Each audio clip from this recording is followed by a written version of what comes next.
una producción o obtener una productividad. En este caso, normalmente se hacían parcelas en campo, parcelas de cierta área divididas en diferentes unidades experimentales para poder probar el efecto que tienen estos herbicidas.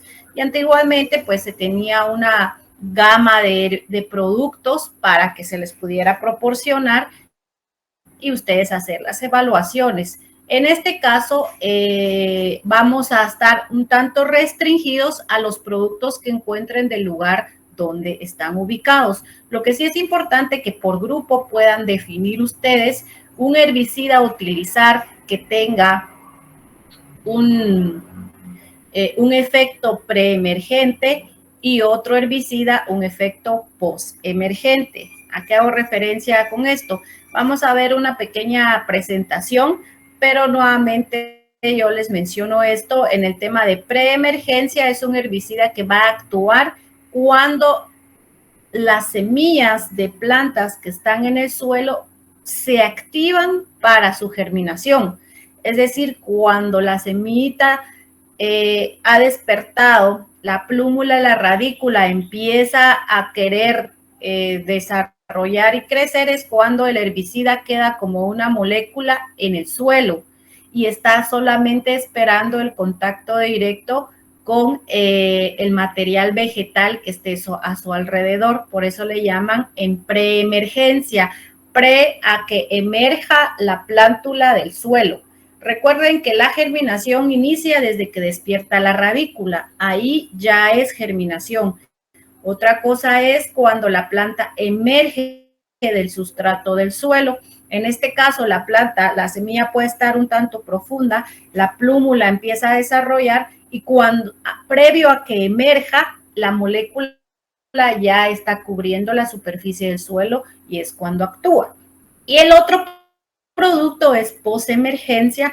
Post es después de que ya la planta haya emergido del suelo y puede ser que ya tenga hojas desarrolladas y ya sean plantas que podemos identificar morfológicamente en el campo. Estos dos productos es uno de los métodos porque podemos hablar que en campos muy grandes, en áreas de cultivo, pues han servido mucho la utilización de estas moléculas para poder controlar las poblaciones de plantas arbences, que podemos llamarles arbences en algunos casos las malezas, para poder disminuir el daño que puedan ocasionar con mi planta. Pero hay momentos donde son momentos críticos, donde sí es importante el control y luego se pasan esos puntos críticos y entonces ya se puede hacer un manejo mucho de menor impacto. Porque recordemos, todo lo que nosotros realicemos, toda actividad que nosotros realicemos en un área, en un ecosistema, siempre va a tener un impacto. Puede ser muy grande o puede ser muy pequeño, pero es un impacto. Cualquier cambio que hagamos, hay un impacto. Muy bien, entonces, ¿qué es lo que vamos a hacer? Vamos a buscar esos herbicidas. Primero vamos a conocerlos, pero lo que yo necesito es que ya empiecen a elaborar el protocolo de investigación. ¿Qué es un protocolo de investigación? Un protocolo de investigación es un documento previo que debemos realizar como herramienta para saber qué es lo que vamos a hacer. Si yo les digo, vamos a investigar el efecto herbicida, es porque vamos a implementar, no una parcela, porque tal vez la mayoría no lo tiene, pero para facilidades vamos a utilizar macetas. Entonces, yo quiero que en el grupo podamos definir primero, por ejemplo, en mi protocolo, pues, como es un documento de lo que yo quiero hacer, lo debo de presentar. Si lo vemos como es oficialmente, al momento de presentar me hacen observaciones, corrijo mis observaciones y luego ya puedo ejecutar. Y cuando voy a ejecutar, pues es toda la parte metodológica que ya sé dosis a aplicar, número de repeticiones, número de tratamientos, el diseño a utilizar, los materiales y equipo, ya lo tengo todo. y luego ejecuto, obtengo resultados y luego viene el informe final. Entonces, este proceso de esta investigación tiene dos fases, el protocolo de investigación como tal y luego, después de un tiempo prudente, la presentación del informe final de los resultados obtenidos de esta investigación, por supuesto, la discusión de por qué ocurrió y qué tipo de especies no murieron, qué tipo de especies sí murieron y todo lo que ustedes pudieron evaluar.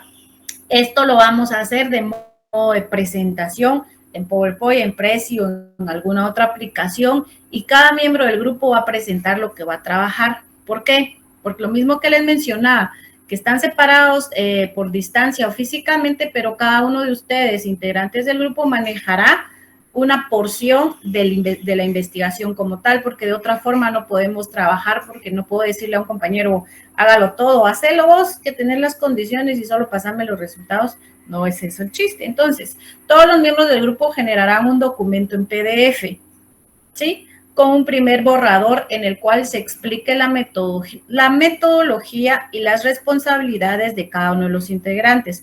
El protocolo lleva, por ejemplo, el título de la investigación, la introducción de la investigación, los objetivos de la investigación, la definición de un problema en la investigación, la metodología que van a utilizar. Previo a la metodología podemos agregar revisión bibliográfica, más adelante lo tengo para ustedes, y por supuesto el cronograma de actividades que necesitan ustedes evaluar. ¿Por qué? Porque en función al cronograma va a ser en función a lo que me van a entregar y el cronograma no puede llegar más allá de mayo, porque en mayo ya estamos terminando el semestre, el cronograma tiene que estar muy bien enfocado en marzo y parte de abril. Recuerden que en abril está la semana de Semana Santa.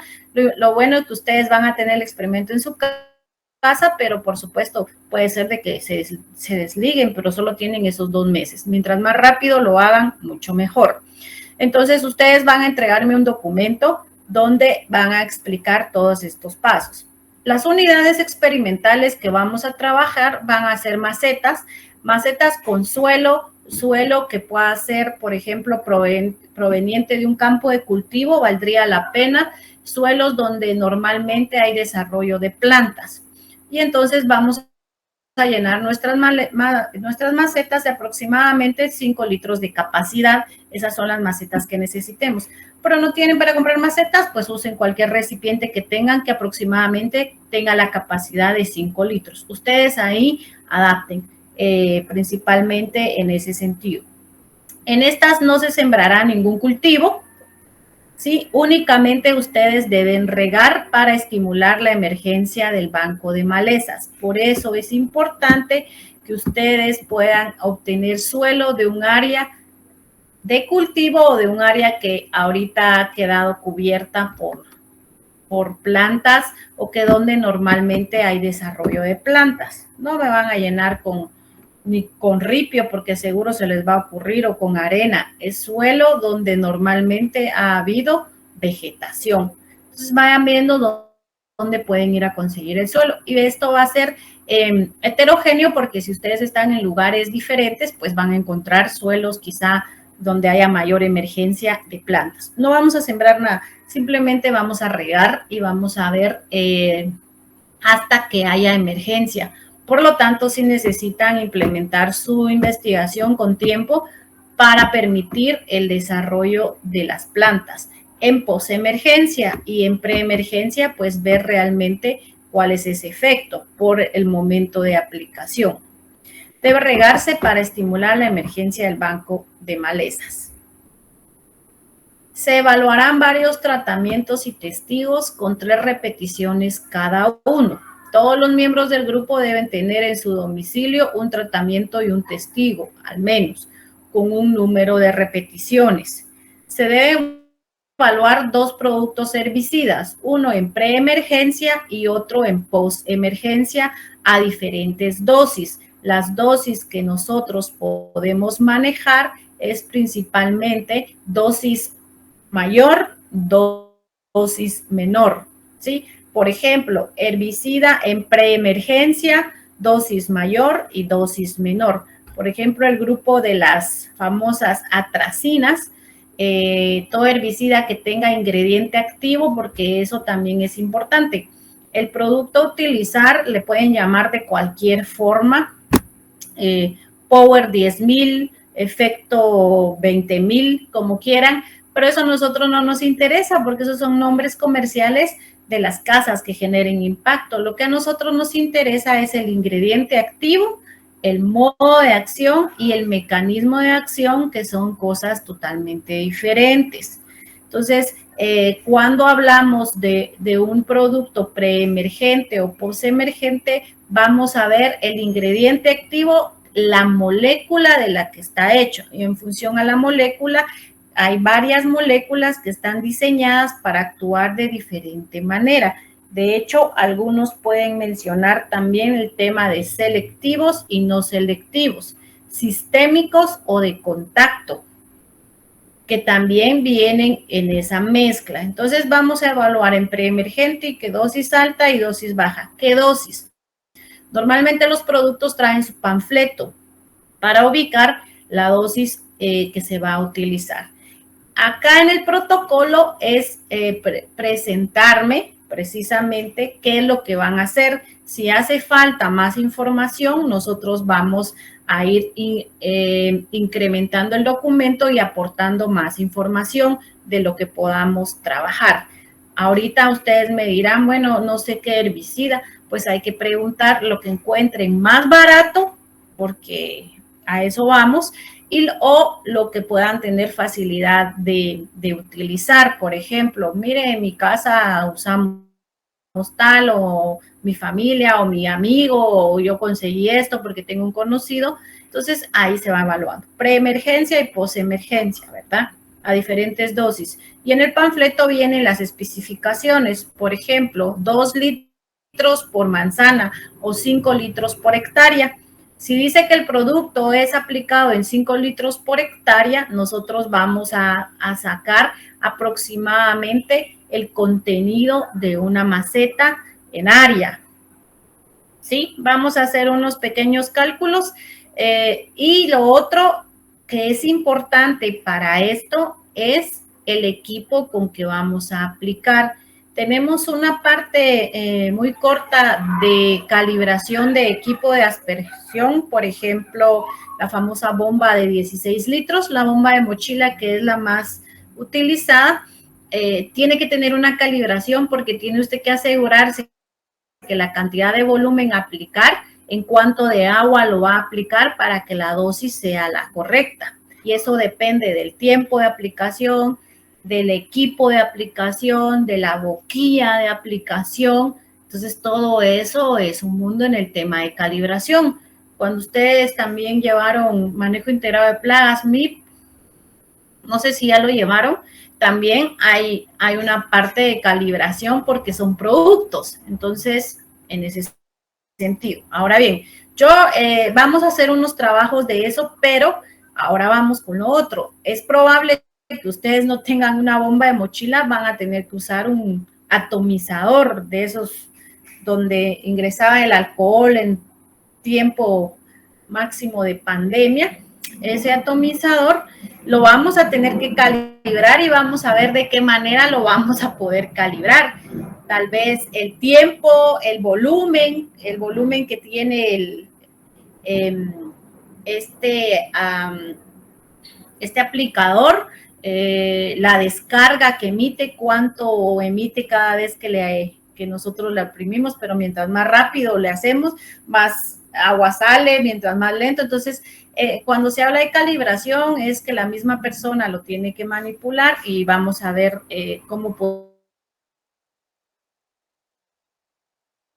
calibrar esos atomizadores, porque no son los normales que usaríamos en campo, serían las bombas de mochila, pero podemos tomar ese principio, ¿verdad? Para poder trabajar. Entonces también vayan ustedes incluyendo la forma de aplicar el producto.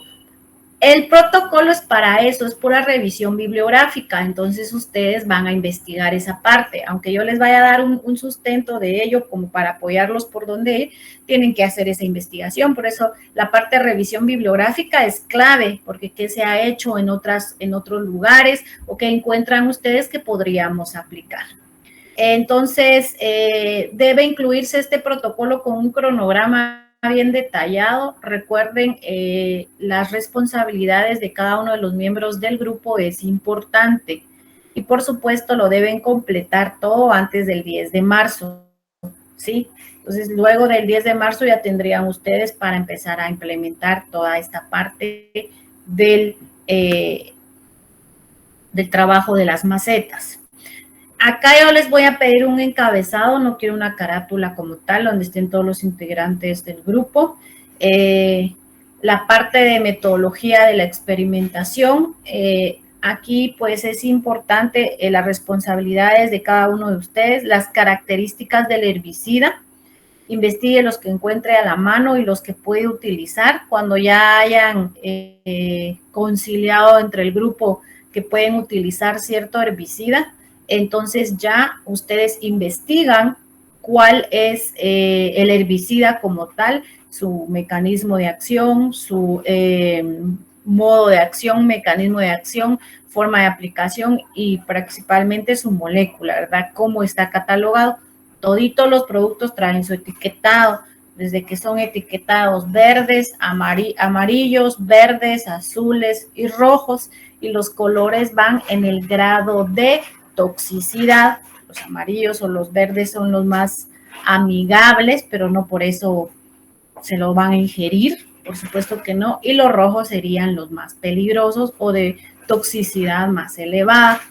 Todo eso lo tenemos nosotros en el producto como tal y el cronograma de actividad para trabajar. Entonces, el día de hoy yo les dejo esto, que esto es lo que hay que empezar a trabajar. Pónganse de acuerdo con su grupo para empezar a trabajar esta parte. Vamos a hablar un poco sobre el manejo de arbences, de los diferentes métodos de control. Y también más adelante les voy a compartir los herbicidas, cómo son los herbicidas, porque al final de esto vamos a evaluar. Ustedes están adelantando para poder investigar estos. Los más comunes que pueden encontrar en los agroservicios, el paraquat, el glifosato, alguna atracina, que son los más comerciales y tal vez los más accesibles, donde puedan venderles lo más, el volumen más bajo que tengan, ¿verdad? Otra cosa sí es importante que se pongan de acuerdo porque, por ejemplo, mi compañero está en otro departamento, ver que también él pueda encontrar este herbicida, y de lo contrario, si no lo puede encontrar, pues va a tener que utilizar otro que esté a la mano en el mercado, ¿verdad? A su alrededor, porque por las distancias, lo importante es que tenga uno en preemergencia y otro en postemergencia. Y recuerden que la aplicación es diferente. En preemergencia es antes de que emerja. Entonces, seguramente cuando estemos regando, vamos a hacer la primera aplicación, porque lo que no queremos es que salga, sino queremos matar la planta antes de que emerja del suelo. Y en postemergencia, pues tenemos que ver primero el follaje para que el herbicida actúe y la molécula pueda ingresar a donde necesita. Normalmente los preemergentes son sistémicos, o sea, ingresan al sistema vascular de la planta. Aquí lo interesante es que la mayoría utiliza la vía xilemática o floemática. La xilemática va en una dirección, ingresa por la raíz y va para arriba.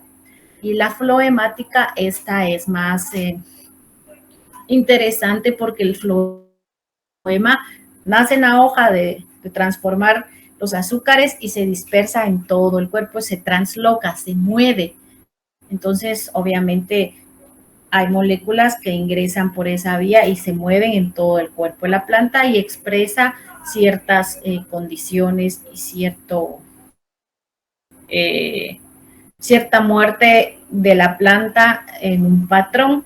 Y los de contacto es que directamente donde cae la molécula ahí se queda y empieza a actuar. Por ejemplo, los quemantes, como el glifosato, cuando se aplica, se llaman quemantes porque se cubre bien, se tiene que cubrir bien la planta. De lo contrario, si no se cubre correctamente, quedan parches verdes y parches quemados. ¿Por qué? Porque como es de contacto, es el único sitio de acción. Ahí no se va a mover. Los sistémicos se mueven. Entonces, si usted no roció bien la hoja, no importa porque la molécula la va a absorber la planta y la va a mover, ¿verdad? Entonces, al final, ahí es como actúa. Entonces, es interesante y eso es lo que queremos ver nosotros. ¿Qué pasa en esas plantas? Entonces, aseguremos de que podamos encontrar semillas de muchas de estas plantas, o si en su defecto, si tienen la posibilidad de colectar algunas semillas de potenciales malezas para poder ayudar a que haya mayor incremento de plantas ahí. Que también lo pueden hacer si es que su suelo no es muy rico en vegetación. ¿Alguna pregunta? ¿Saben qué es lo que van a hacer y qué trabajo van a presentar o no? ¿Alguna pregunta o duda? Ingeniera, o sea, a ver si entendí bien, en total tenemos que tener 2 macetas, una con tratamiento y otra con el testigo. Pero tienen que tener repeticiones. Por eso dice, se evaluarán varios tratamientos. ¿Por qué?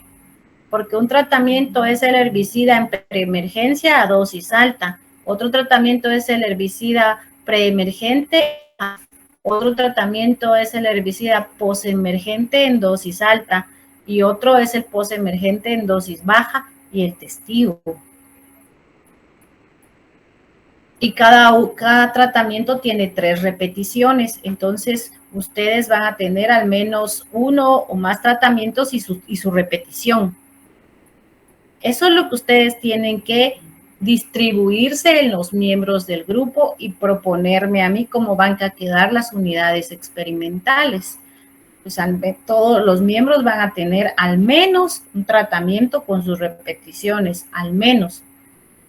Y si no, pueden tener más, pero por eso les digo, ahí vamos evaluando varios. Preemergente, dosis alta y dosis baja. Posemergente, dosis alta y dosis baja. Porque ustedes ya llevaron estadística o no.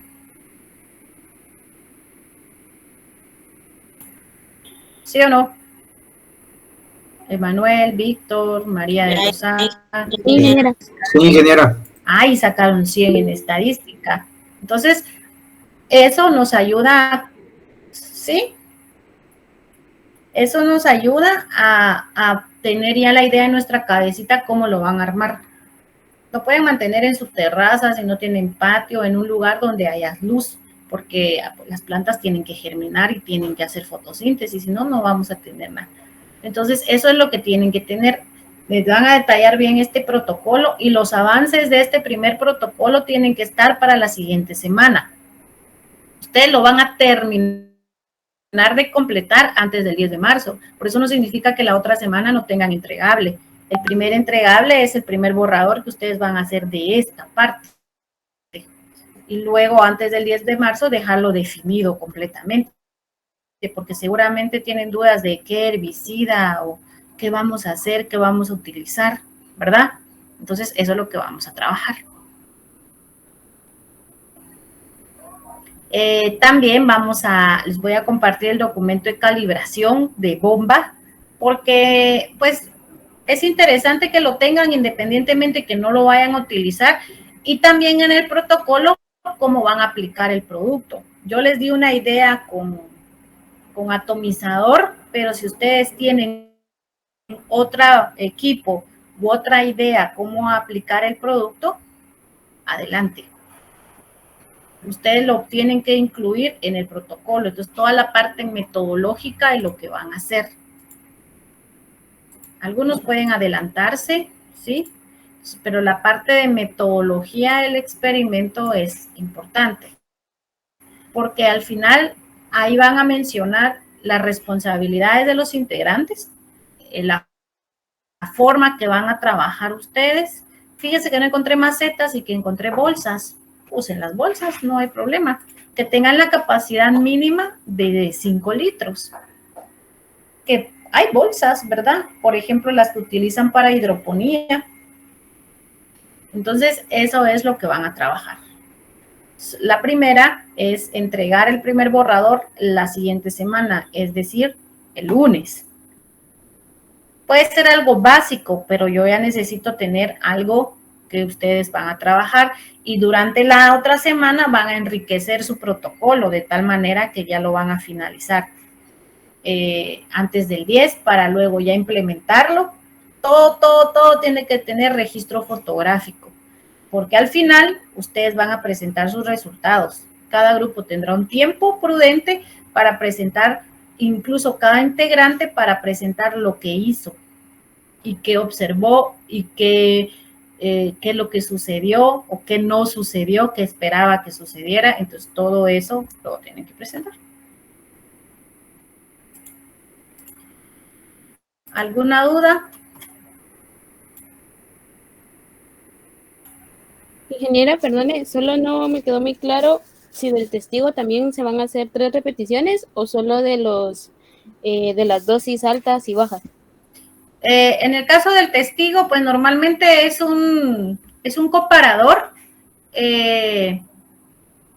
Podríamos trabajar, si ustedes tienen las disponibilidades, podemos hacer 3 repeticiones, pero al final es el mismo, entonces con uno que tengan, pero que aseguren que no se les vaya a morir o que vaya a pasar algo, pero para aquello de prevenir, porque uno nunca sabe cuando tiene algún experimento en su casa, pueden hacer el número de repeticiones también de su testigo.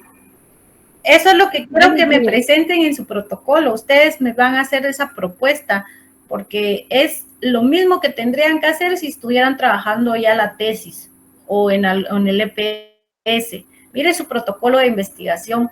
Fíjese, yo voy a hacer evaluación de 2 herbicidas en cultivo de maíz. A tantas dosis, lo voy a hacer así, voy a hacer la mezcla, voy a hacer tanto de aplicación, a tanto tiempo lo voy a aplicar, cómo voy a evaluar mis resultados. Entonces, los resultados pueden ser de manera visible, también de contabilizar cuántas vivieron y cuántas murieron, las que vivieron, cuál es el porcentaje de daño que puedan tener, y el porcentaje de daño lo podemos calcular con la aplicación de área foliar, por ejemplo, y saber cuánto área foliar está dañada y cuánta no, con diferencia de colores. Ustedes determinaron área foliar en fisiología. Cuando llevaron fisio, había todo lo que era parámetro de crecimiento y desarrollo, se evaluó, se sacaron varios parámetros.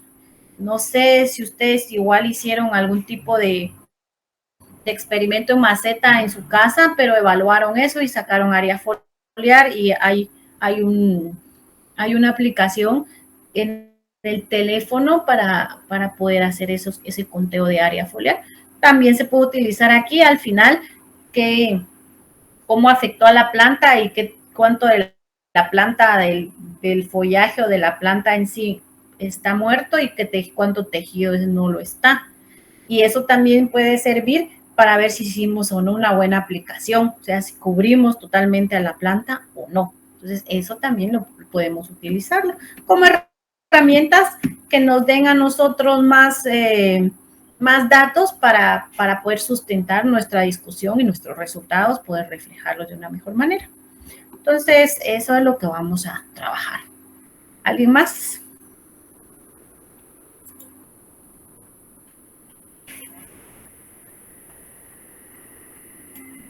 Bueno. Voy a hablar un poquito entonces de manejo de arbences. Yo sé que ustedes tienen su clase teórica, pero tal vez esto les ayude un poquito más cuando nosotros podemos estar como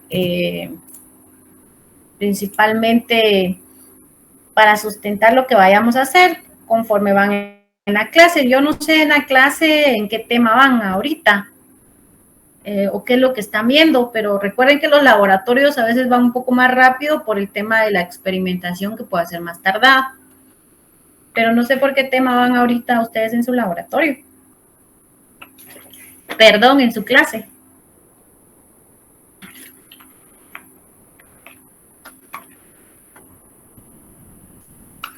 ¿Están o no están? Están muy callados hoy, no quieren hablar. Por la reproducción de malezas. Ah, la forma de reproducción. Bueno. Pero sí, el INGE ya les ha hablado algo sobre los herbicidas o ha hecho algún comentario.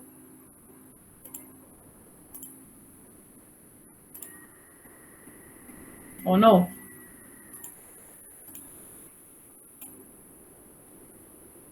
Pareciera que no están.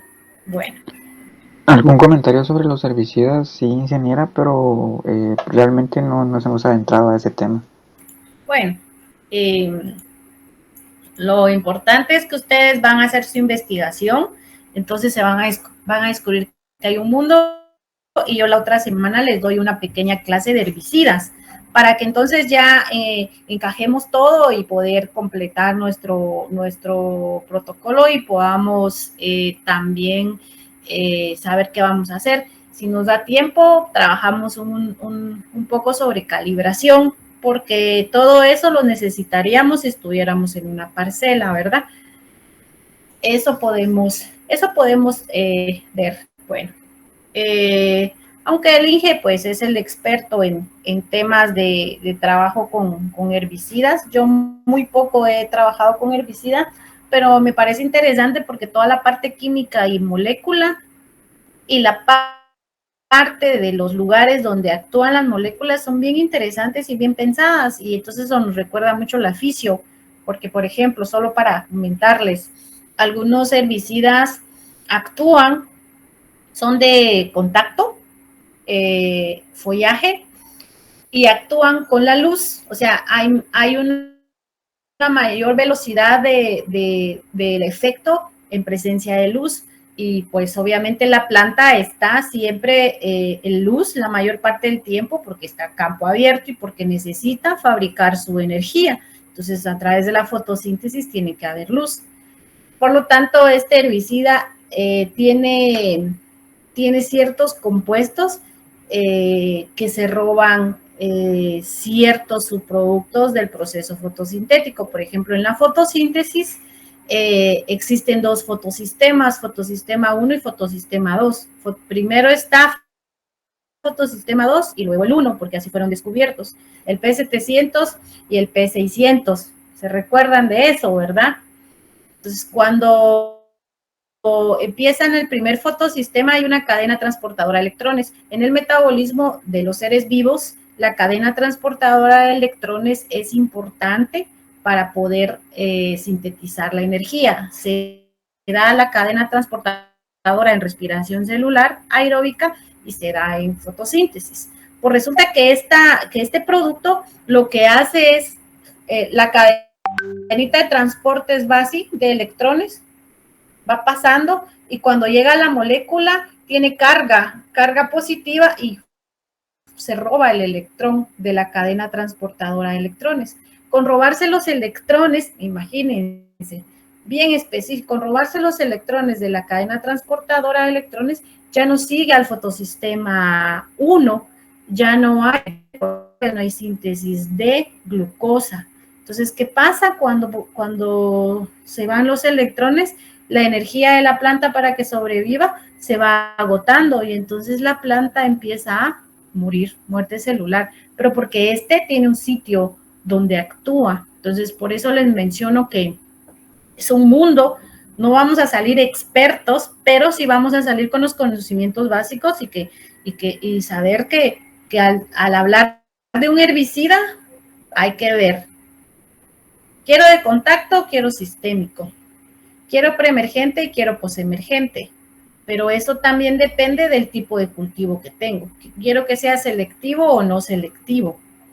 Entonces, eso ya depende del tipo de cultivo que tengo, porque no voy a aplicar uno que se lleva a las poaces y tengo maíz y es selectivo a maíz, o sea que se lo lleva, buscando que no sea selectivo a maíz, es decir, se lleve a las otras poaces, pero no a esta poace de mi interés.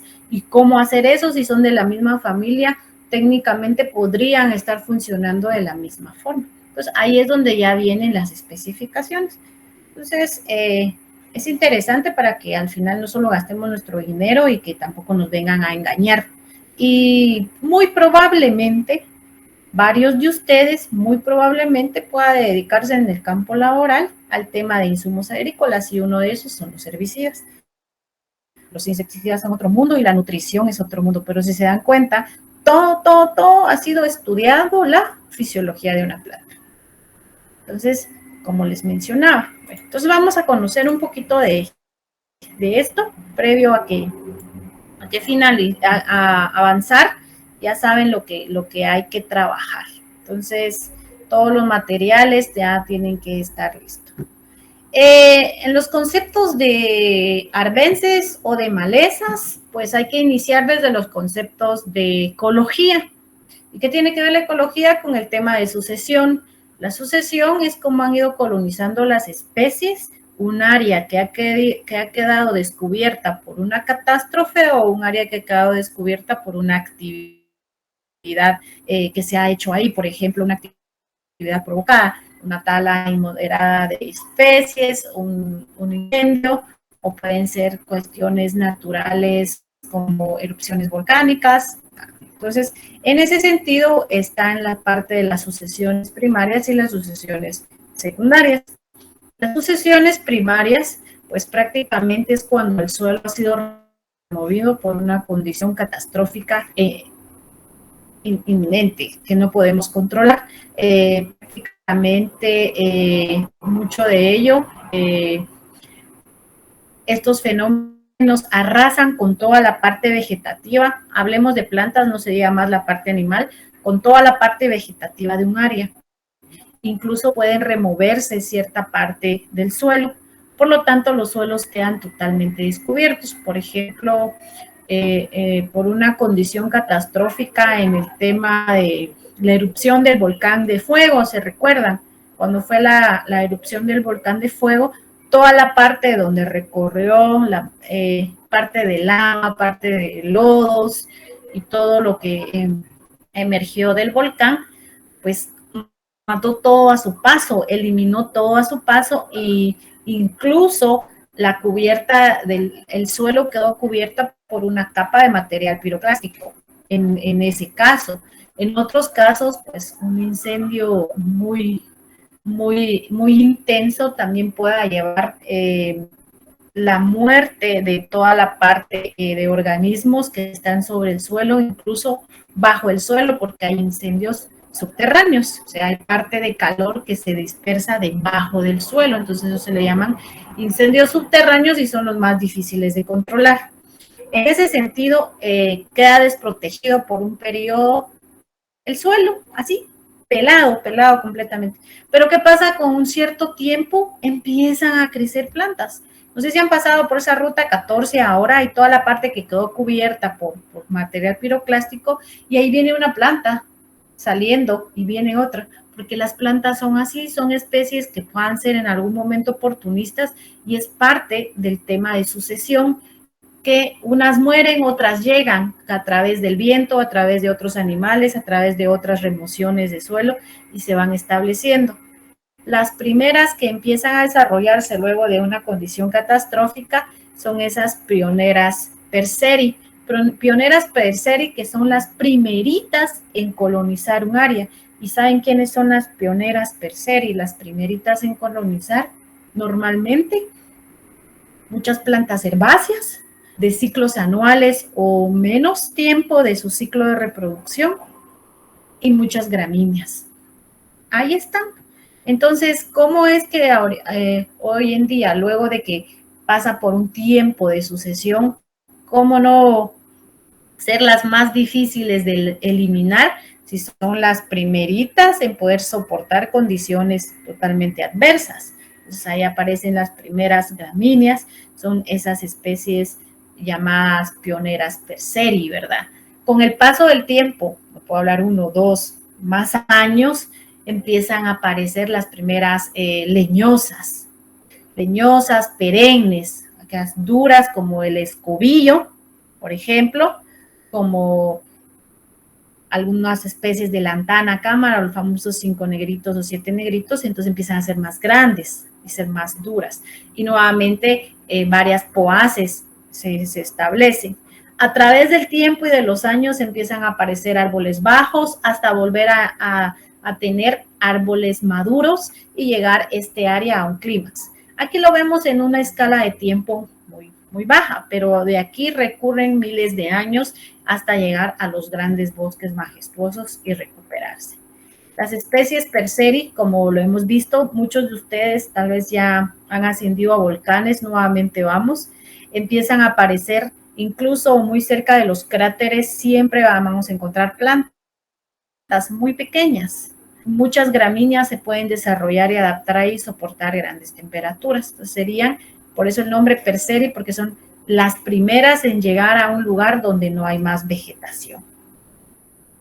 En el tiempo, unas decesan su desarrollo, otras incrementan y otras se mantienen fluctuando constantemente. Es decir, que a pesar de que aparezcan otras plantas mucho más grandes, estas son capaces de sobrevivir y son las que pues llamamos arbences, que son duras de morir por sombra o por competencia. Entonces, si vemos esto a lo que han sobrevivido versus a los campos de cultivo, ellos se encuentran la maravilla, porque todo está despejado, porque todo está desprovisto, se encuentran las condiciones mucho más fáciles y se adaptan rápidamente a esas condiciones.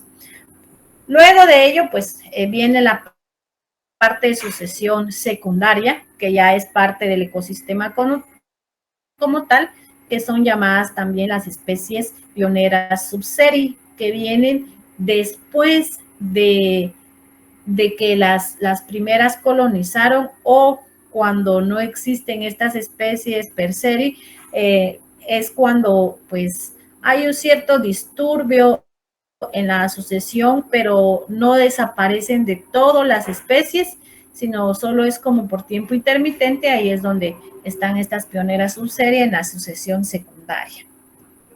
Algunas parte de algunos incendios que no sean muy grandes, mucho más leves, alguna deforestación por tala, temas o partes de frontera agrícola donde se va colonizando, pues ahí es donde van apareciendo estas especies. Entonces, todas estas pues prácticamente no se comportan, las especies subseri no se comportan como malas hierbas o como malezas, principalmente porque no aparecen después, o sea, aparecen en lugares donde el disturbio no ha sido tan masivo, por lo tanto son algunas de las especies que incluso si tienen una competencia pueden bajar su población y pueden estar ahí peligrando en cuanto a su desarrollo. Las secuencias de sucesión, pues prácticamente el tema de la agricultura y la producción a nivel de los ecosistemas o agroecosistemas, pues está manteniendo la actividad agrícola, está manteniendo los ecosistemas en ciertas etapas, tanto de subseri, principalmente por el hecho de remoción y volver a trabajarlos. Entonces, constantemente ciertas especies pues aparecen en periodos y desaparecen en otros por la remoción y cambios que hay, pero siempre dedicados al tema agrícola. Entonces, cuando una sucesión secundaria se debe a actividades agropecuarias de remoción de suelo y por ende hay una persistencia sobre el agroecosistema, se desarrollan algunas plantas llamadas pioneras ruderales y pioneras arbences. Estas pues están, las pioneras ruderales, son plantas de bajo, aquí le llaman baja malherbosidad, o sea, yo le digo agresividad, competitivas son o qué tan baja es su competencia entre ellas y qué tan difícil es poder trabajarlas o tratar de eliminarse. Entonces, estas que suelen desarrollarse en áreas donde no se elabora el suelo, sino en los alrededores, son toleradas por las actividades del hombre porque no intervienen directamente en el campo central y no pueden sobrevivir en condiciones de cultivo. Realmente, algunas pueden comportarse como arbences bajo condiciones bastante peculiares. Por ejemplo, ustedes conocen estas dos especies que tenemos aquí, Argemonia mexicana, que es esta, y esta es el famoso higuerillo, que es Ricinus communis normalmente, y nos hemos dado cuenta que en campos de cultivo, cuando se está trabajando, normalmente no las vemos, sino las vemos en lugares aledaños, o más esta Argemonia mexicana la vemos cuando se queda un área descansando, cuando hay un lote baldío o terrenos baldíos. Y ahí van saliendo estas especies de Argemonia mexicana, el famoso chicalote. Y Ricinus está alrededor de campos de cultivo, pero no directamente dentro, porque no pueden sobrevivir en esa actividad. Por lo tanto, han sido aisladas y no interfieren normalmente cuando los campos están siendo utilizados o cuando el suelo está siendo utilizado. Por eso le llaman baja malherbosidad como escala de competitividad con el cultivo, o sea, escala de muy bajas porque no las encontramos frecuentemente dentro del campo de cultivo. Puede ser que son sus alrededores, pero al final al ser humano no le causa ni un daño, por lo tanto las especies se quedan ahí, porque el número de población tampoco viene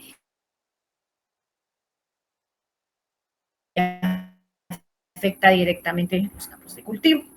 Algunas de las especies que puedan desarrollarse, generarse, normalmente podemos ver que tienen una baja malherbosidad, ¿verdad? Y otras que pueden desarrollarse, por ejemplo, en lugares donde hay actividad humana y no precisamente donde haya manejo del suelo o movimiento del suelo, sino me refiero a actividad humana donde normalmente estamos viendo los caminos, algunas banquetas, alguna orilla donde haya suelo que pueda germinar, y aparecen estas que están estrechamente relacionadas donde hay actividad humana, pero no donde está el campo directamente de cultivo.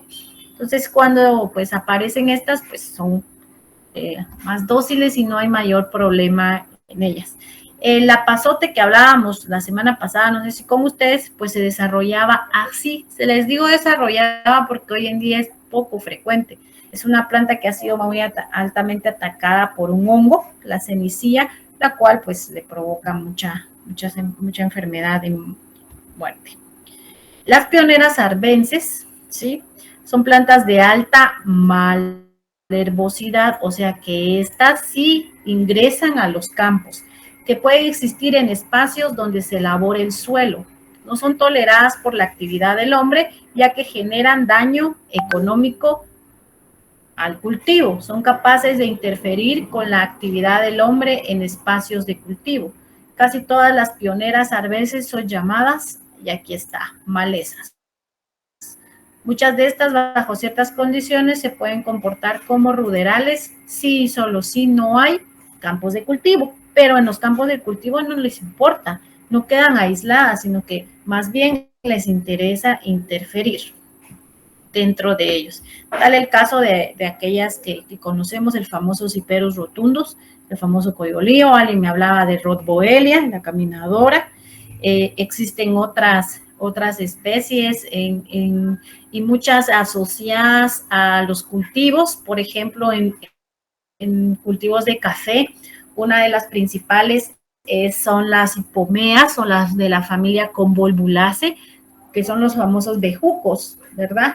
O quinamules, que lo que hacen es enrollarse y al cubrir una planta, pues automáticamente se enrollan porque quieren alcanzar la luz y tienen esos tropismos, ese tigmotropismo de contacto, y tienen el tropismo de movimiento hacia la izquierda o hacia la derecha. Es interesante y van ascendiendo. Aquí no hay zarcillos, sino que son los tallos volubles, de tal grado que cubren la copa de los árboles, de los arbustos, de las plantas de café, y lo cubren con sus hojas para ellos alcanzar la luz y hacer fotosíntesis, cubriendo las hojas de café para disminuir el área fotosintética. Por lo tanto, son muy propias de los sistemas de café, pero en la parte de los sistemas de maíz, en los sistemas de frijol, en los sistemas de caña, son otros muy particulares y a veces vienen asociados de la misma familia y es cuando es un poco más complicado. Por ejemplo, Rhodboelia con caña, ahí está. En el caso de Cyperus, no es de la misma familia del maíz, pero sí son del mismo grupo de poales, del mismo orden, entonces al final hay ciertas afinidades. Entonces, aquí están las pioneras arbences, que sí tienen alta interferencia con un cultivo, por eso le llaman de alta verbosidad.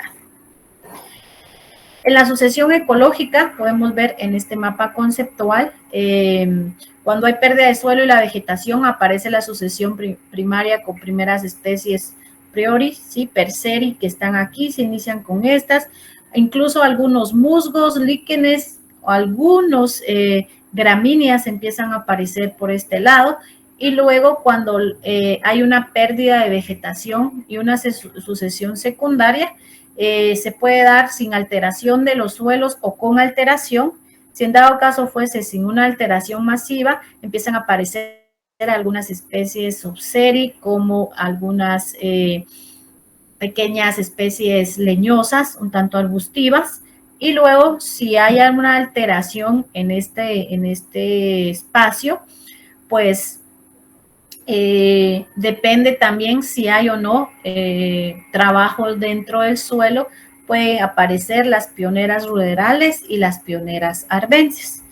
Las pioneras ruderales ya mencionamos que no tienen mayor efecto directo versus las pioneras arbences, que estas son malvadas. Aquí está Rhodboelia, Cynodon, Cyperus, Hypatiens y Syngonium.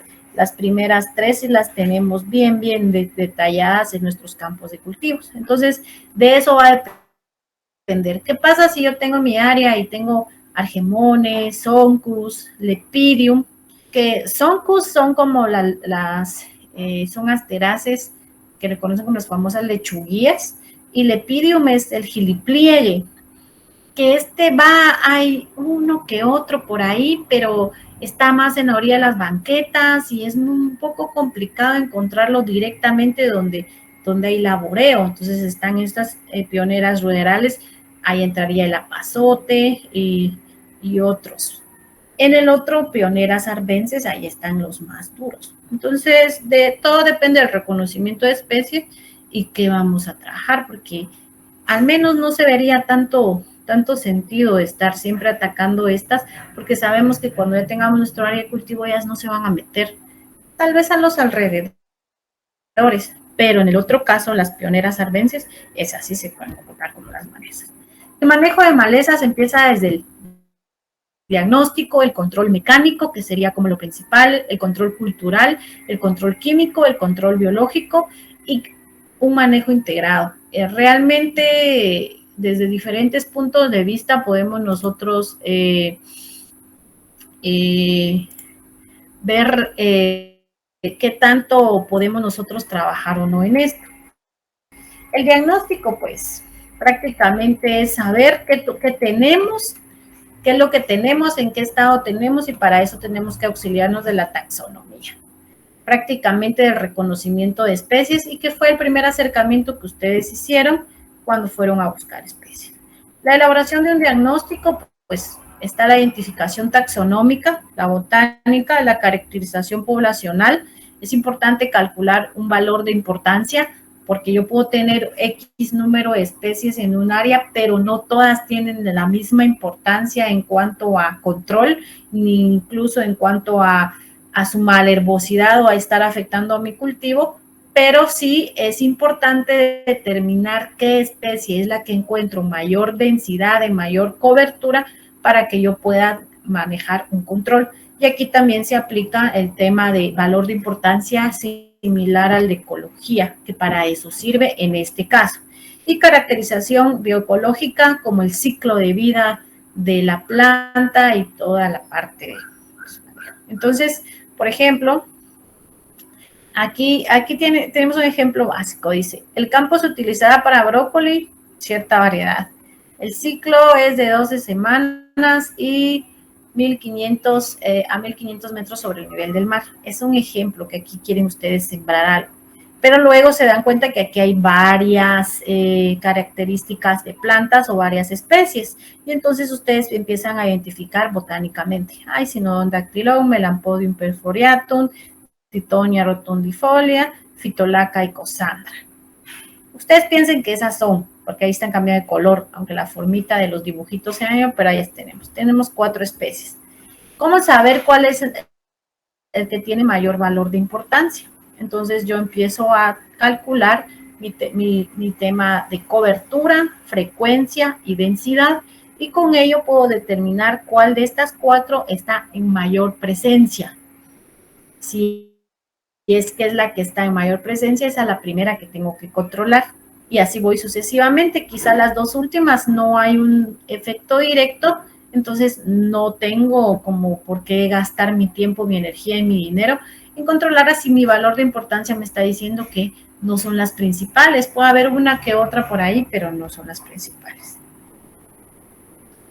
Por ejemplo, en este aspecto tenemos el valor de importancia que se pudiera calcular. Aquí hay algunas especies que teníamos: Melampodium perforiatum, Cynodon-Dactylon, Tithonia rotundifolia, Phytolacca icosandra. Por ejemplo, aquí lo tengo. De esas tengo la familia, ¿sí? Asteraceae, Poaceae, Asteraceae, Phytolaccaceae. Tengo el método de reproducción. Algunas son con semillas, otras son con estolones. Tengo también el valor de mala herbosidad que tanto afecta a uno. Para eso hay unas tablas. Vamos a ver si se las enseñamos aquí. Y tengo plantas identificadas y el porcentaje de cobertura. Tengo estas 4 nuevamente y cuánto del área que tengo cubren estas especies. Una cubre 17, 52, 17 y 13, ¿sí? Prácticamente acá el que se encuentra en mayor cobertura, ¿sí? O que ocupa mayor cobertura es Cynodon-Dactylon, por ejemplo, con un 52%. Y tiene algo bien particularidad. Esta especie tiene su método de reproducción por estolones, por lo tanto es más rápido y se distribuye sobre el suelo. Los niveles exactos de infestación no son generalmente tan importantes, pero pueden ser necesarios determinarlos en los casos en que se han establecido umbrales económicos. Por ejemplo, ver hasta cuánto ya empiezan a ejercer un efecto sobre mi cultivo. De lo contrario, no. Entonces, cuando estemos manejando eso, se pueden utilizar estos umbrales de cobertura que me pueden ayudar mucho a determinar cuál de estas 4 que ya identifiqué está como ocupando el mayor espacio de mi campo de cultivo.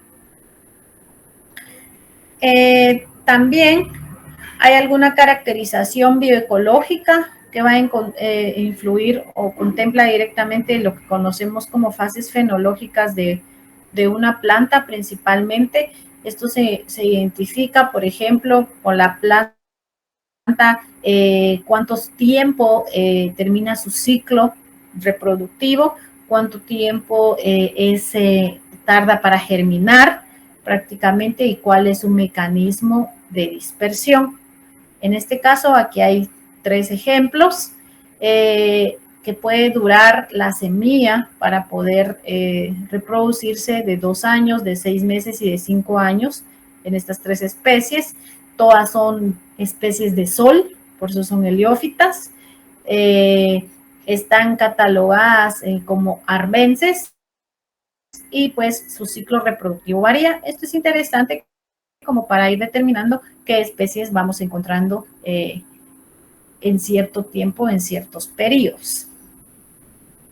Aquí pues la mayor especie, esto es en función al mismo ejemplo, la planta debe ser de mayor cobertura es Cynodon dactylon, la cual se reproduce en forma vegetativa, es heliófita, sus estolones permanecen en el suelo hasta 6 meses sin morir y tiene la capacidad de reproducirse de forma asexual desde las 3 semanas de haber brotado. Es todo lo que acá dice. Las arbences secundarias no tienen un mecanismo particular de dispersión y se reproducen por semilla en un ciclo que varía entre 4 y 6 semanas.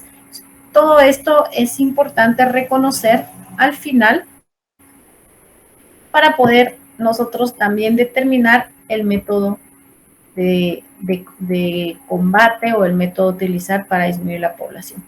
Lo que yo les mencionaba de los periodos críticos, por ejemplo, de competencia que tiene una maleza con el cultivo, prácticamente hay un periodo como tal y está entre los días después de la siembra y el porcentaje de rendimiento. Cuando ya se empieza a notar el descenso del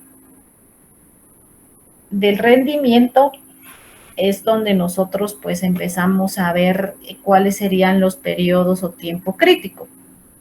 Está claramente establecido que las arbences causan el mayor daño de los cultivos durante ciertas etapas de crecimiento, principalmente. Para algunos cultivos anuales, el periodo crítico de competencia está aproximadamente entre el primer tercio y la mitad del ciclo de vida.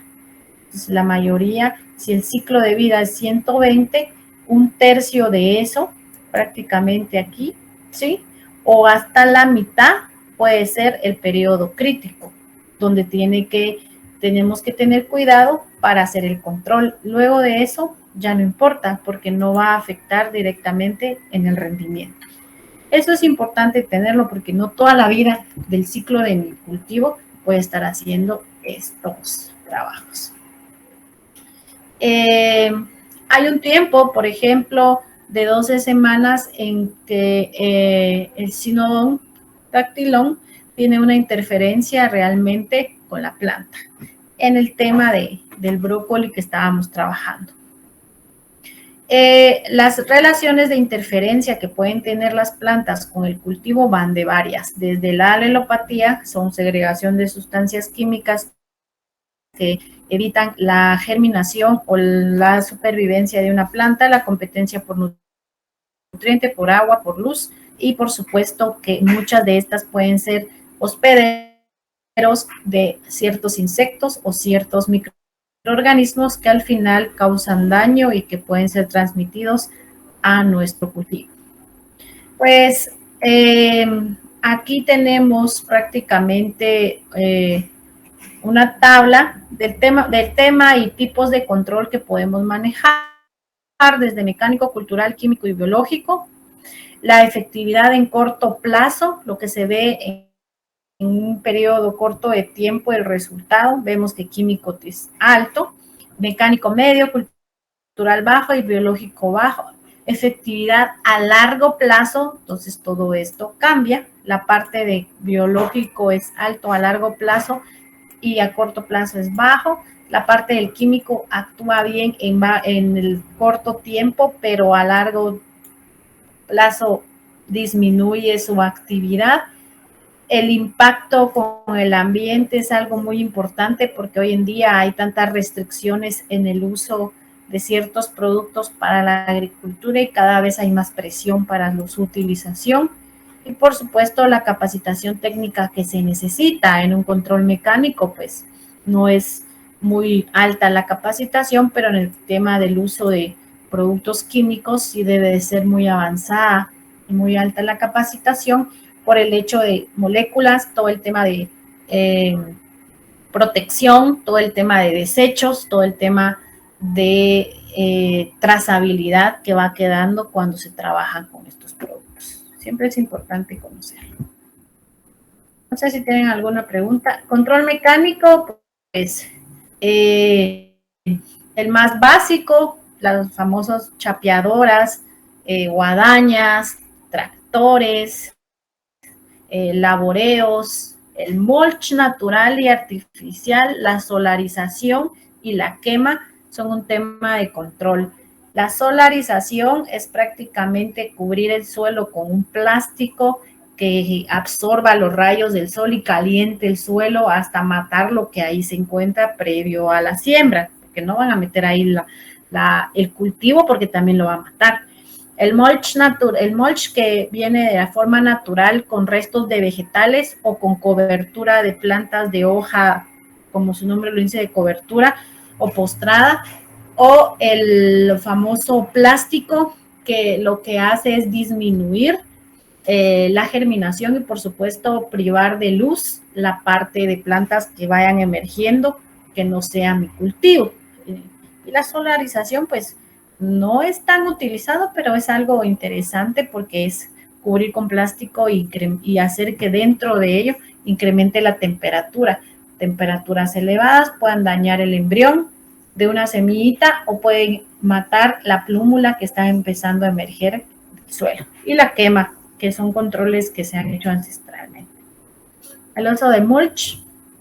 De hecho, aquí se podría hacer una pequeña evaluación de la efectividad que tiene usar restos vegetales o versus la plasticultura, que eso es otra ciencia. La plasticultura en Guatemala está avanzada. Lo único es que el desecho de todo lo plástico pues genera una gran contaminación porque no hay un tema de retorno ni de reciclaje, pero lo que hace es la disminución en el uso de insumos, de moléculas químicas para eliminar malezas y el famoso mulch natural, que son restos de plantas que han sido cortadas, podadas y depositarlas entre estos. Hay un sistema muy trabajado, que es el sistema que trabaja Guatemala llamado el sistema Milpa, que el sistema Milpa es pues prácticamente relacionar 3 cultivos, maíz, frijol y una cucurbitácea. La cucurbitácea es postrada, por lo tanto las hojas cubren el suelo y la generación de especies es más reducida en un sistema típico de trabajo a nivel de alimentación familiar o una agricultura más sostenible. Ya cuando hablamos de grandes extensiones, pues muchas veces nos auxiliamos del famoso mulch de plástico para trabajar. Claro. En el control cultural, pues la rotación de cultivos permite que no siempre emerjan no permite que las condiciones cambien para que emerjan ciertas plantas. Se permite una disminución en la dispersión de la semilla. Hay para poder trabajar en control cultural, pues debe haber una limpieza frecuente de todos los instrumentos de trabajo que podemos tener o utilizar coberturas principalmente naturales con plantas. La labranza y la rotación, pues aquí hay un número de malezas de hoja ancha por metro cuadrado. Aquí hay una pequeña investigación, no es tan reciente, pero donde se trabajó con labranzas convencional y siembra directa. Labranza convencional sin rotación, labranza convencional con rotación, siembra directa sin rotación y siembra directa con rotación. Y esto que ustedes están viendo acá es prácticamente la cantidad de malezas que pudieron determinar en estos 4 tratamientos y se puede evaluar. Por ejemplo, acá tenemos en la labranza convencional sin rotación, es todo esto que tiene las banditas así como entrecruzadas. Prácticamente el incremento de la población de malezas es alto, ¿sí? En la labranza convencional con rotación, que es prácticamente esto rojo, pues el número de malezas va disminuyendo. Esto. En la siembra directa sin rotación es lo verde que está aquí, prácticamente. quiere decir que no hay rotación de cultivos. Y por último, en la siembra directa con rotación es esto. ¿Qué quiere decir? Que la población de malezas es mucho menor cuando cuando hay siembra directa con rotación o cuando hay una labranza convencional con rotación, es decir, que no siempre utilizar el terreno para el mismo cultivo, ¿sí? Porque al final siempre va a arrastrar las mismas malezas asociadas. Entonces es un estudio del 95, interesante de poder verificar. Efectos de la labranza y rotación en el número de gramíneas. ¿Por qué la rotación favorece a las gramíneas en principio y luego no? Prácticamente en gramíneas es especial porque inicialmente les favorece por el tema de remoción del suelo y como las semillas son pequeñas, mientras más expuestas a la superficie estén, mucho mejor y más fáciles de ellas para germinar. Pero con el paso del tiempo en la rotación, obviamente las mismas especies no se generarán las condiciones para que puedan desarrollarse y causar competencia con los cultivos.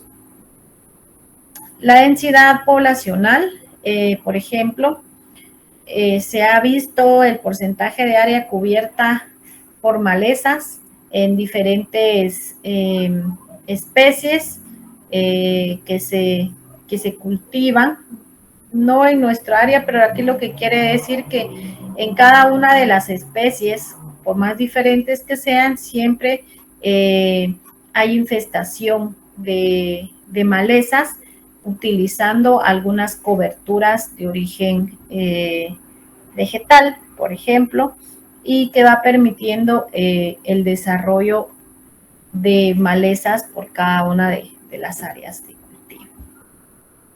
Aquí hay otro experimento. Entonces lo que vamos viendo es que ha habido como cierta investigación en que si hacemos rotación entre si cambiamos porcentajes de cobertura, utilizamos cobertura de otras plantas o la cobertura de la planta que tenemos, cuánta sombra puede generar y qué tipo de especies puede controlar. Y el control químico, pues ya es el uso de productos químicos como herbicidas. Para esto es un mundo, hay que saber el modo de acción, sitio de acción, toxicidad, resistencia y por supuesto la rotación de cultivos y la rotación de productos. ¿Qué es un herbicida? Es un insumo que fue formulado, una molécula con el propósito de alterar procesos fisiológicos en una planta hasta causar su muerte. Por eso les mencionaba que fue diseñado en la fisiología. Se clasifica por su modo de acción, agrupándose en varias familias de compuestos similares. Por ejemplo, el primer herbicida utilizado y diseñado como tal fue el famoso 2,4-D, perteneciente a un grupo llamado de los fenóxidos, ¿sí? En la tabla de herbicidas. Y aquí en la tabla 1 podemos ver el número de herbicidas de toxíferos individualmente. De toxíferos, prácticamente el descubrimiento del primer herbicida en 1945. Aquí está el grupo de herbicida o familia, fenoxiacéticos, carbamatos, triacinas, dinitronilas, difeniléteres, sulfonilureas, que sería el grupo químico de la base en la que están desde el 45 hasta el 80.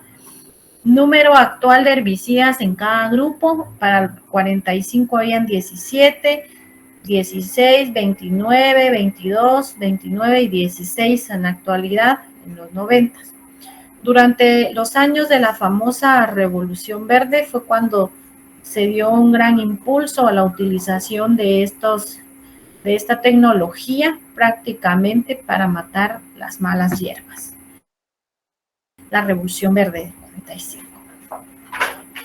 Modo de acción y clasificación de productos. Aquí es donde estamos viendo el tema de el modo de acción en la secuencia de eventos desde la absorción del herbicida hacia la planta hasta que esa muere. Todos los eventos que pasan cuando se hace la aplicación. El efecto del herbicida, algunos que afectan el proceso relacionados con la fotosíntesis o con luz. afectan procesos sobre el metabolismo dentro de la célula, afecta el crecimiento y la división celular. En todos estos tres hay 7 modos de acción. Por ejemplo, inhibición de la síntesis de aminoácidos. Si no hay aminoácidos, no hay proteínas. Si no hay proteínas, no hay enzimas y ahí desencadena un fenómeno. Inhibición de la división celular. Si no hay división celular, ¿qué pasa? Si no hay una división celular, no hay crecimiento y muere. Reguladores de crecimiento funcionan como las famosas hormonas vegetales como auxinas, giberelinas y toquininas. Inhibidores de la fotosíntesis en cualquier proceso fotosintético. Inhibición de la síntesis de lípidos. Recuerden que la membrana plasmática es de fosfolípidos. Los lípidos la forman. Si no hay lípidos, no hay membrana plasmática. Otra vez, muerte. Destructores de membranas celulares. Todo es membrana, todos los organelos de la célula está cubierto de membranas, el núcleo, el nucleolo, la aparato Golgi, todos ellos, el cloroplasto. Inhibidores de pigmentos, ¿qué significa? ¿Cuál es el principal pigmento? Inhibidores de la síntesis de clorofila. Entonces, todo esto son los modos de acción. Modo de acción, secuencia de eventos desde la absorción del herbicida hacia la planta hasta que ésta muere. Inhibición, estos 7 modos de acción. Por eso les decía que son bien específicos. Mecanismo de acción y sitio de acción. Mecanismo, localización bioquímica específica sobre la cual el producto herbicida actúa. Modo de acción, secuencia de eventos. Alcance hace referencia a la interacción específica del sitio donde actúa. Alcance hace referencia a todas las interacciones herbicida-planta. Uso práctico, se conocen varias decenas de mecanismos útiles en investigación y desarrollo. Para practicidad se reconocen 7 modos de acción que están agrupados, que son estos. 7 modos de acción. Están las familias, son 3 modos de acción. Aquí, primero, si aquí tenemos los mecanismos, son 7 y aquí hay 3 mecanismos. Los que actúan con luz, el efecto herbicida de luz, el que actúa directamente en el metabolismo celular y el que actúa en la división celular y el crecimiento. Y dentro de ellos, aquí están los inhibidores. Estas son las moléculas, miren, de los famosos herbicidas. Y ahí es donde resulta todo lo que conocemos. Tenemos el término de toxicidad que podríamos trabajar en esa parte. ¿Alguna pregunta? Porque tampoco quiero que sea una clase muy teórica, pero no hay otra forma de poder explicar en este sentido. Yo voy a, no sé si tengan alguna pregunta, ya vamos como adentrándonos un poquito más en el tema de los herbicidas, en el tema de el modo y mecanismo. De hecho, ustedes hicieron una pequeña investigación sobre los modos de acción, si no mal recuerdo, y los mecanismos de acción. Entonces, lo vamos a dejar hasta acá, la parte de toxicidad y de conocer un poquito de qué tipos de herbicidas hay. Los vamos a ver el siguiente lunes, pero sin antes recordarles que el lunes se necesita el primer avance del protocolo de investigación de efecto herbicida. ¿Cómo lo van a aplicar? ¿Qué van a utilizar para aplicarlo? Entonces hagan toda esa investigación y me presentan el primer borrador, y que eso es lo que vamos a estar revisando el siguiente fin de semana. Y luego ya asignando otra actividad de otra práctica. Entonces, así nos vamos a ir yendo, solo vamos a esperar fechas de entrega. ¿Alguna pregunta? Jueves, viernes, la otra biólogos, martes. ¿Alguna pregunta? ¿Están o no están? Porque por eso lo quise dejar hasta ahí, porque si no se me van a dormir. Igual les voy a compartir material para que puedan leer y hacer su trabajo. ¿Alguna pregunta? Ahí está, miren. pueden agregar, anotarse en la asistencia, porque no he terminado con la parte de asistencia. Pues anótense ahí, por favor, y nos estamos viendo para el siguiente lunes con la primera presentación de la propuesta de protocolo para trabajar. En los grupos que ustedes eligieron, en esos grupos me van a entregar el trabajo. Cada uno de ustedes lo va a subir de manera independiente, aunque sea el mismo contenido por grupo, por favor. Entonces, todavía aquí están presentes, entonces no se vayan.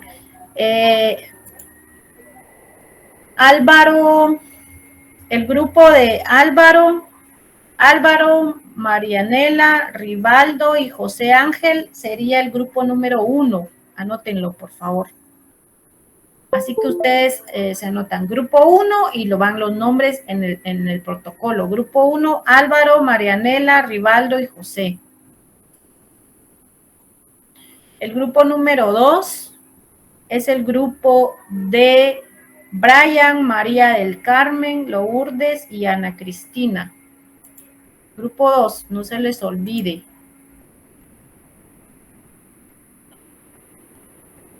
Grupo 3, Johnny, Roberto, Oliver Eduardo y Ángel Manolo. Grupo 3. Grupo 4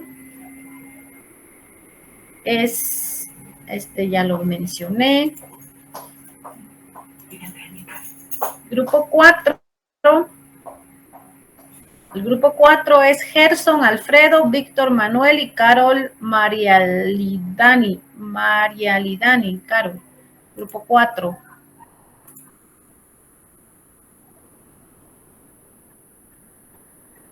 Grupo 5, Karen, Otto, William y Cintia. Grupo 5. Vamos a ver quiénes están aquí. Grupo 6, Emanuel Jorge, Angélica Marisol, Nelly Vanessa y Evelyn Marlene. Grupo 6.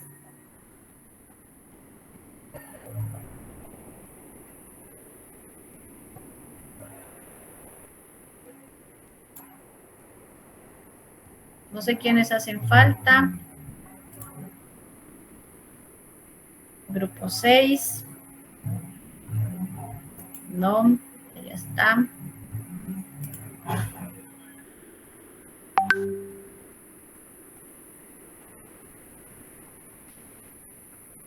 Grupo 7, Jason Alexander, Wilby Natael, Oscar Eduardo y María de los Ángeles. Grupo 7. ¿Quién me falta?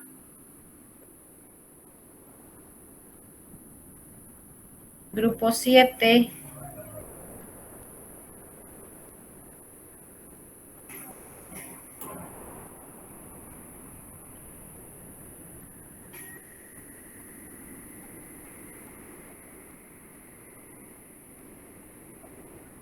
Sheila, Pablo, Luis Ángel y Marco Augusto ya tienen grupo. Ah, pero ustedes son de jueves. No, ustedes van a quedarse jueves. Entonces, ahí estamos con grupo 7. Supongo que todos los que mencioné estaban ahí. Muy bien. Entonces, en el protocolo, sí, Axel.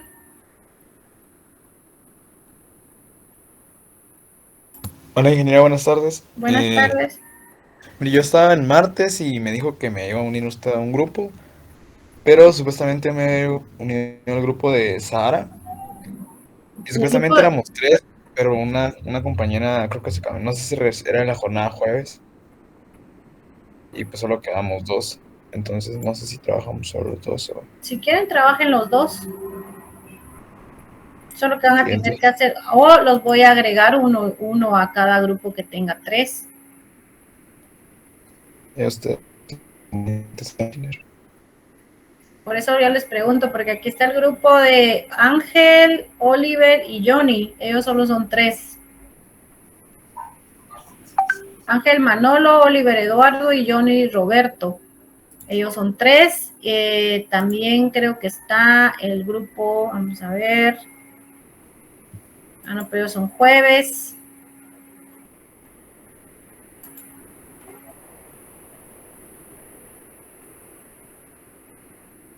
Aquí son 4.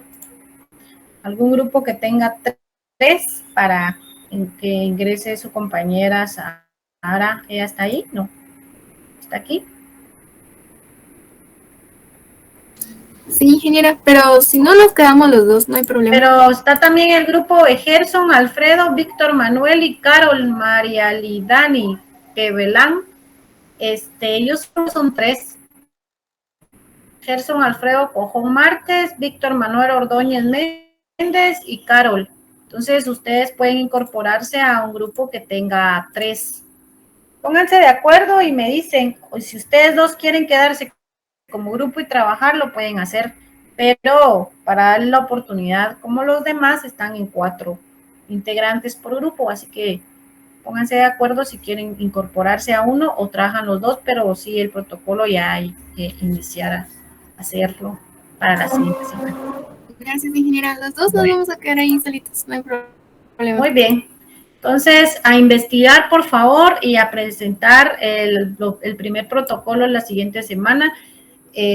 Vamos a hacer algunas observaciones y de una les voy a dejar tareas para después. Así es como vamos a ir avanzando. Entonces, que estén bien, que tengan buena tarde. Saludos. Aquí está el formulario de Google para que anoten su asistencia. Háganlo de una vez aquí en el chat. Y que estén bien, cuídense. Ingeniera. ¿Sí? Feliz tarde, ingeniero. Feliz tarde. Feliz tarde, ingeniero. Feliz tarde. ¿Quién me habló? Yo, María de Los Ángeles. Sí, Es que dígame. fíjese que tuve problemas durante la clase en el internet y entonces no tengo un montón de dudas sobre el protocolo. Sí, adelante. La otra semana tendríamos que entregar por cada integrante un protocolo, ¿verdad? Cada integrante va a trabajar, por Ajá. ejemplo, como ustedes se lo repartan para trabajar el protocolo. Lo que sí es cierto que cada uno de ustedes va a cargar el protocolo, aunque sea el mismo, individualmente. Pero ustedes van a tener que trabajar para armar su protocolo y en el protocolo hay responsabilidades por integrante. Por ejemplo, la compañera